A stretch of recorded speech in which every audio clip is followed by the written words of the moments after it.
செத்த பொண்ணு உங்களுக்கு வந்து இனிக்குது, உங்களுக்கு வந்து கொன்னவனை வந்து தூக்கில போற கசக்குதா? அவன் கொலை பண்ணான், கழுத்தை நெரிச்சு கொலை பண்ணானே உங்களுக்கு இனிச்சா? அப்ப அது ஒரு உயிர் இல்லையா? உங்க மனித உரிமையெல்லாம் கொன்னவனுக்கு மட்டும்தானா, செத்தவனுக்கு கிடையாதா? கொன்னவனுக்கு மனித உரிமை, செத்தவனுக்கு? ஒரு ஆஞ்சு ஓஞ்சி நிக்க தெம்பு இல்லாம படுத்திருக்கிற ஒரு பெண்ணை பாலியல் உணர்ச்சி செய்ய முடியும்னா அந்த மனசுல எவ்வளவு வக்ரம் இருந்திருக்கும், எவ்வளவு குரூரம் இருந்திருக்கும்.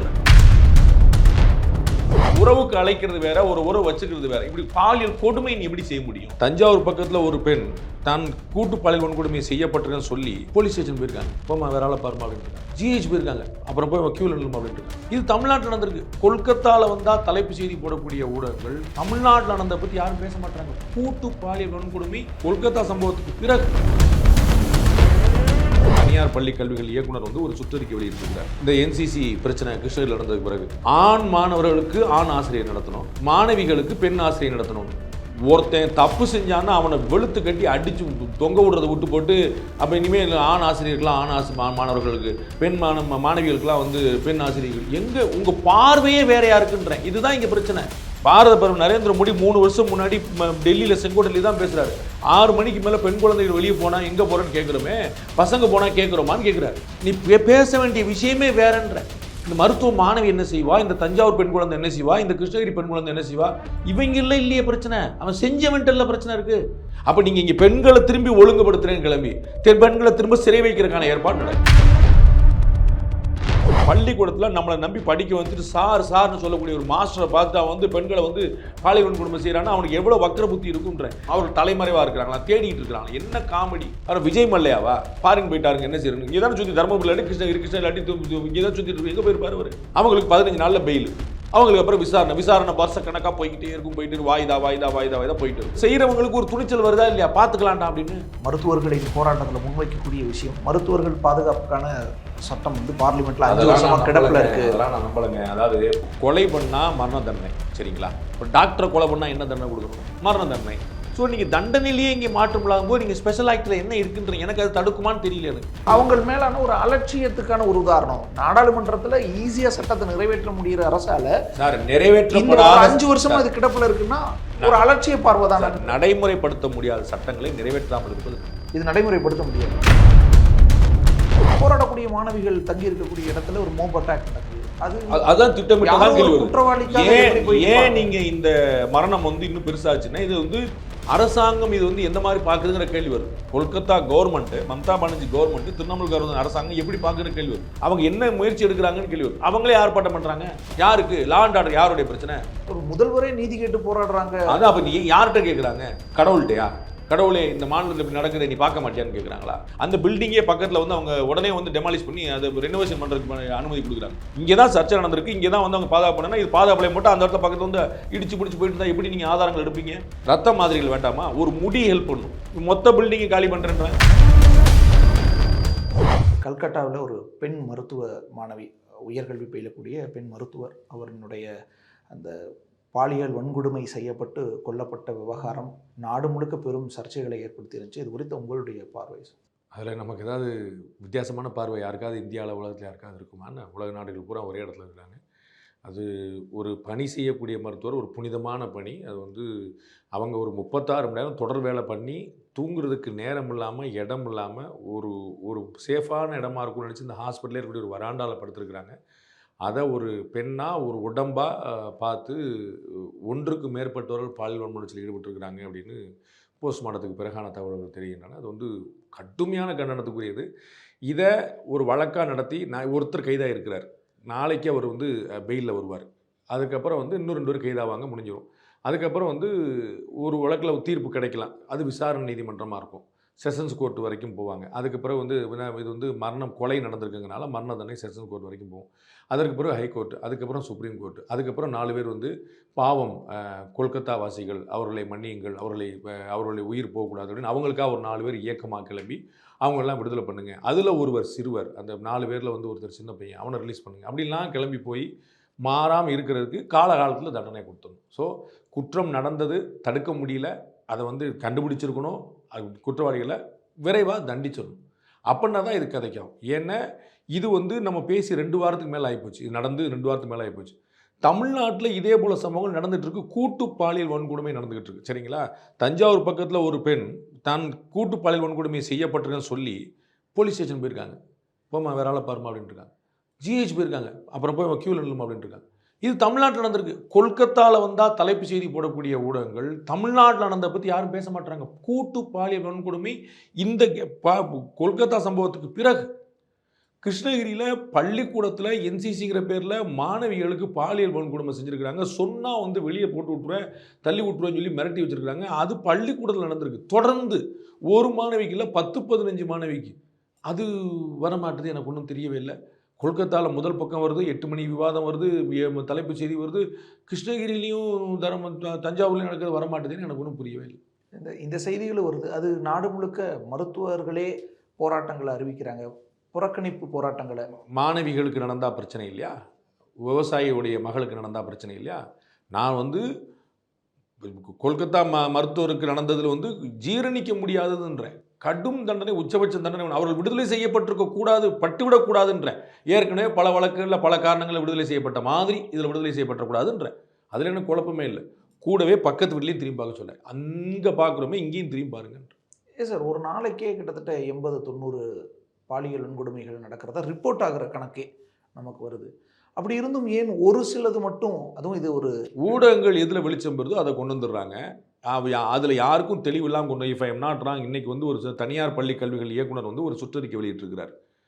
இந்த என்சிசி பிரச்சனை கிருஷ்ணகிரியில் நடந்ததுக்கு பிறகு ஆண் மாணவர்களுக்கு ஆண் ஆசிரியர் நடத்தணும், மாணவிகளுக்கு பெண் ஆசிரியர் நடத்தணும்.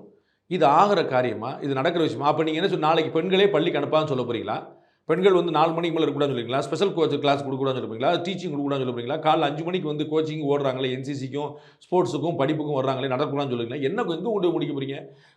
ஒருத்தன் தப்பு செஞ்சான்னா அவனை வெளுத்து கட்டி அடித்து தொங்க விடுறதை விட்டு போட்டு, அப்போ இனிமேல் ஆண் ஆசிரியர்கள்லாம் மாணவர்களுக்கு, பெண் மாணவிகளுக்கெல்லாம் பெண் ஆசிரியர்கள். எங்கே உங்கள் பார்வையே வேறையாக இருக்குன்றேன். இதுதான் இங்கே பிரச்சனை.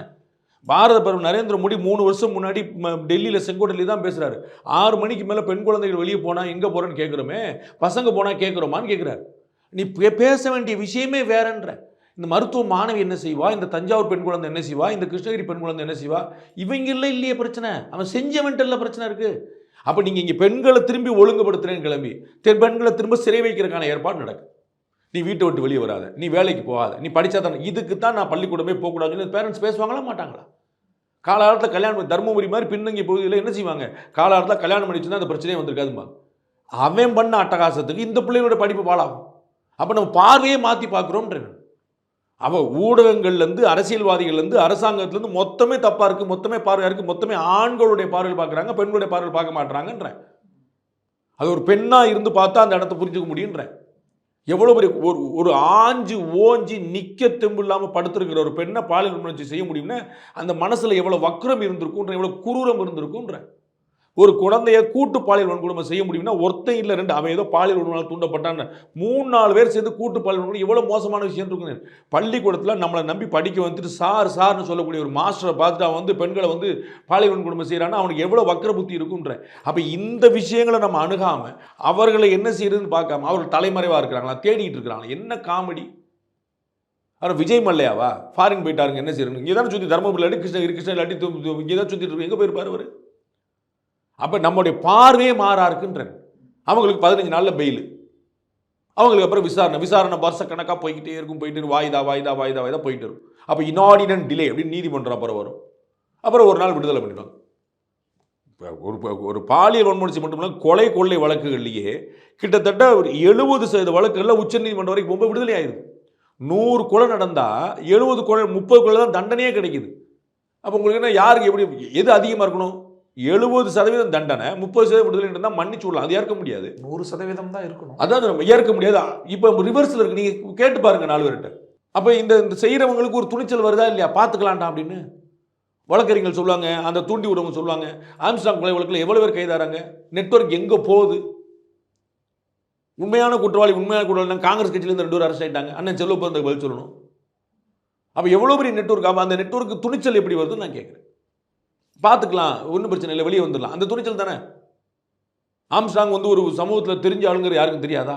ஒரு முக்கியமான புள்ளிங்கிறது தெரியாது. அவர் சுலபமாக கை வைக்க முடியாது தெரியாது. அப்போ இவ்வளோ ஒரு நெட்வொர்க் பலம் பண்ணுறாங்கல்ல. அப்போ என்னன்னா இந்த துணிச்சல் தான், இந்த அச்சமற்ற தன்மை தான், அது அவர்களுக்கு வந்து அது நீதிமன்ற நடவடிக்கைகள் வரைக்கும் அதில் தெளிவு வரணுன்ற, அதில் விரைவு வரணுன்ற, கடலும் கொண்டு வந்துடணும்.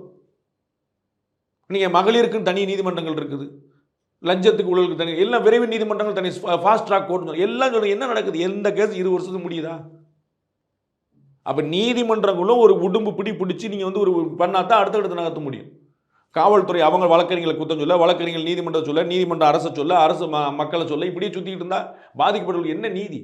சார் இன்னொரு பக்கம் சார், இந்த விஷயத்தில் நாடு முழுக்க மருத்துவர்கள் போராட்டத்தை அறிவிக்கிறாங்க, வேலை நிறுத்தம்ன்றாங்க.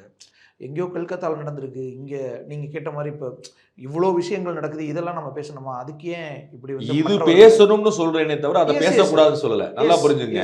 நீங்க தர்மபுரி பத்தி பேசுங்க, தஞ்சாவூர் பத்தி பேசுங்க, தூத்துக்குடி புனிதா பத்தி பேசுங்க, நம்ம ஊர்ல நடந்தது வேலூர்ல கூட்டுப்பாளையம் வன்முறை பத்தி பேசுங்க, விருதுநகர்ல கூட்டுப்பாளையம் வன்முறை பத்தி பேசுங்க, செங்கல்பட்டு பெண் தற்கொலை பத்தி பேசுங்க. நான் சொல்றேன், அதற்கு அர்த்தம் கொல்கத்தா பெண் பத்தி பேசாதீங்கிறது இல்ல. அங்க நடந்ததுக்கு இங்க போராடுறீங்க. அவர்களுடைய சமூகத்துக்கு எதிர்ப்பு தெரிவிக்க தானே செய்வாங்க. அவங்க நோயாளிகள் பாதிக்கப்படுறாங்க. இல்ல, அவங்க வந்து எமர்ஜென்சி கேசஸ்லாம் வந்து முதலே சொல்லிட்டாங்க. அவங்க வந்து ஓபி மட்டும் தான் பார்க்கல. நாங்க அதற்கான விஷயங்கள் பார்த்துறோம். நம்ம இன்னைக்கு காய்ச்சல்னு போறோம், இன்னைக்கு போல நாளைக்கு வந்து ஒன்று பார்த்துக்கிட்டாங்க, அது ஒன்றும் பிரச்சனை இல்லை. ஒரு காய்ச்சலுங்கிறது சளி 3 நாள் 4 நாளைக்கு மேலே இருந்தால் தான் பிரச்சனைங்கிறது இயல்பாக தெரிஞ்சது. அதனால அதை ஒரு குற்றமாக சொல்ல முடியாது. அது வந்து அவருடைய அடிப்படை உரிமை, போராட்டம்ங்கிற ஒரு அடிப்படை உரிமை. இந்த விஷயத்துக்கு கூட போராடலாம் வருது. நீங்கள் ப்ரொமோஷனுக்கு மற்றக்கு போராடினா நான் போராடக்கூடாதுன்னு சொல்லுவேன். இன்க்ரிமெண்ட் கொடுங்க, சம்பளம் கொடுங்கன்னு சொன்னால் அதுக்கு சண்டை போடாது, அதுக்கு ஏன்பா நீங்கள் எங்கே போல கை வைக்கிறீங்கன்னு சொல்லுவேன் நான். ஆனால் ஒரு பாதுகாப்பே இல்லாத தன்மை வந்து மருத்துவமனைக்குள்ளே வந்து அந்த அம்மா ரோட்டில் போயிட்டு, ஹைதராபாத்தில் பார்த்தீங்கன்னா ஒரு மருத்துவ மாணவி வந்து இதே மாதிரி ரோட்டில் போயிட்டு இருந்தாங்க. ரோட்டில் போகும்போது பெட்ரோல் பங்கு வந்து ஒரு தூக்கி போயிட்டு ஒரு 4-5 பேர் பாலியல் வன்முறை பண்ணிட்டாங்க. அப்புறம் 5-6 பேர் என்கவுண்டர் பண்ணப்பட்டாங்க. அந்த சம்பவம் ரோட்டில் நடந்தது.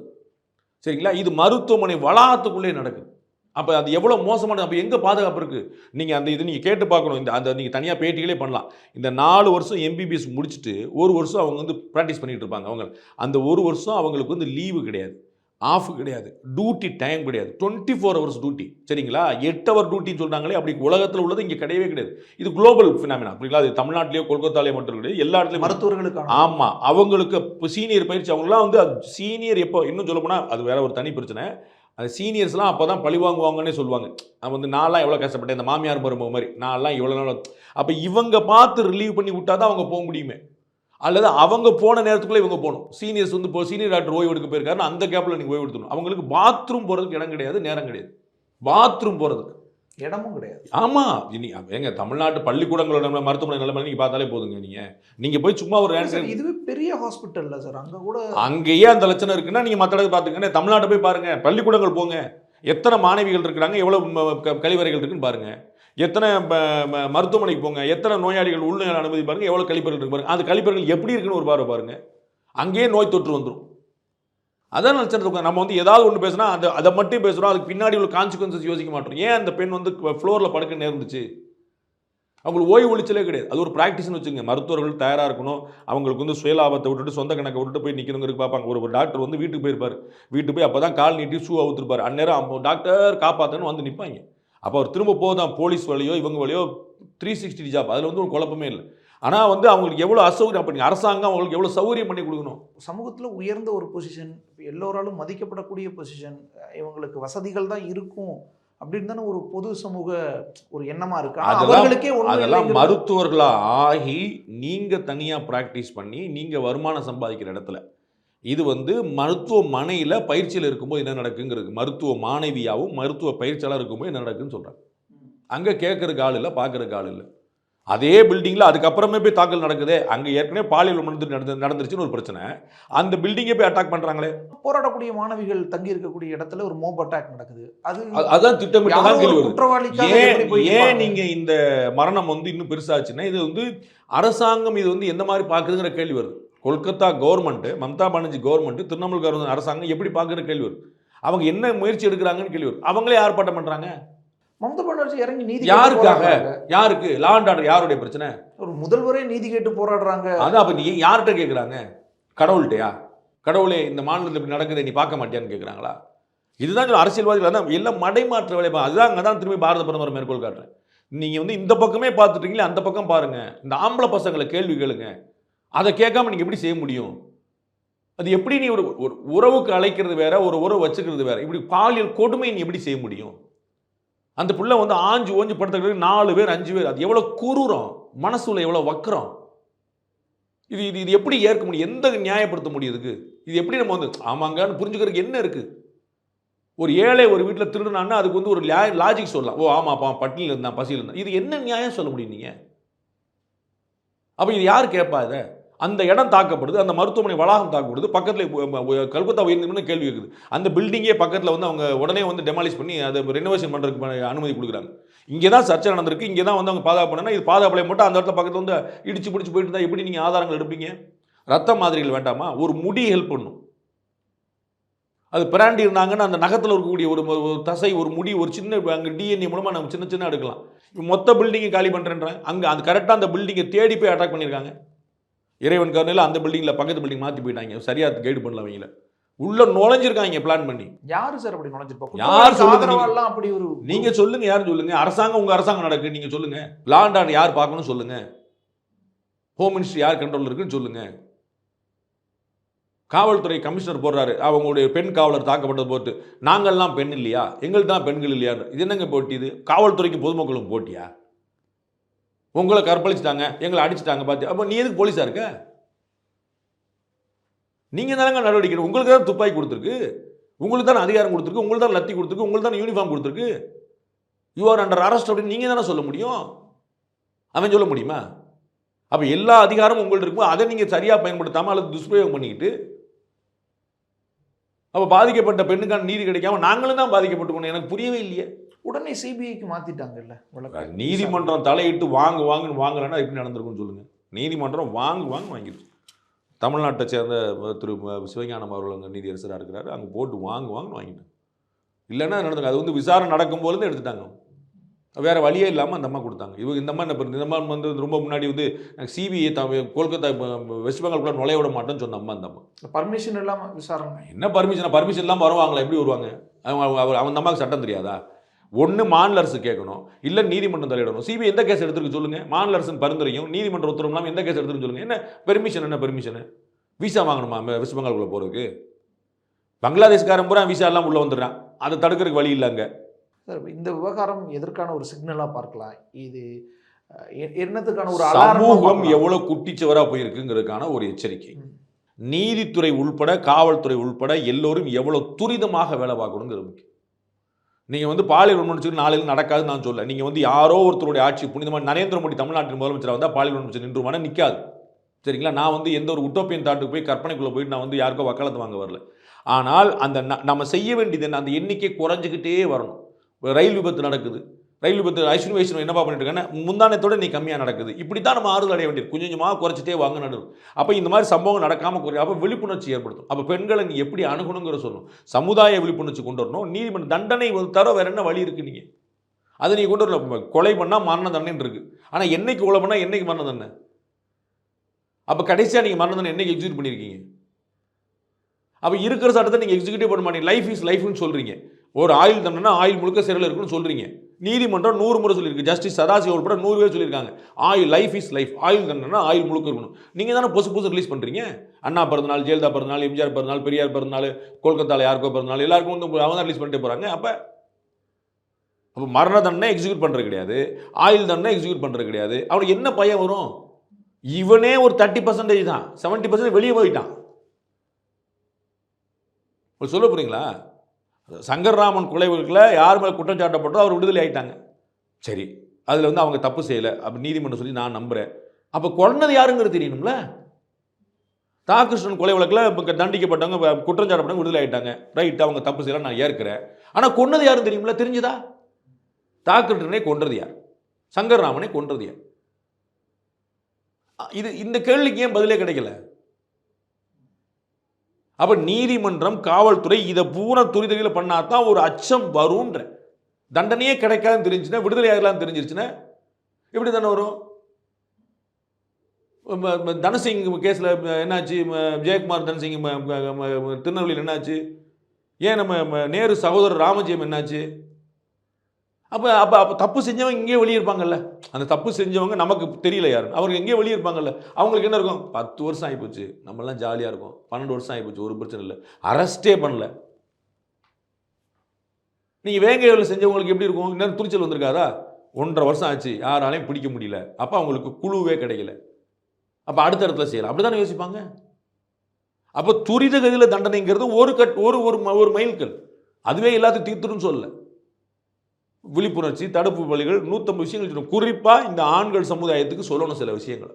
சார், இன்னொரு பக்கம் இந்த மருத்துவர்களின் போராட்டத்தில் முன்வைக்கக்கூடிய விஷயம், மருத்துவர்கள் பாதுகாப்புக்கான சட்டம் வந்து பார்லிமெண்ட்ல அதெல்லாம் நான் நம்பலைங்க. அதாவது கொலை பண்ணா மரண தண்டனை, சரிங்களா?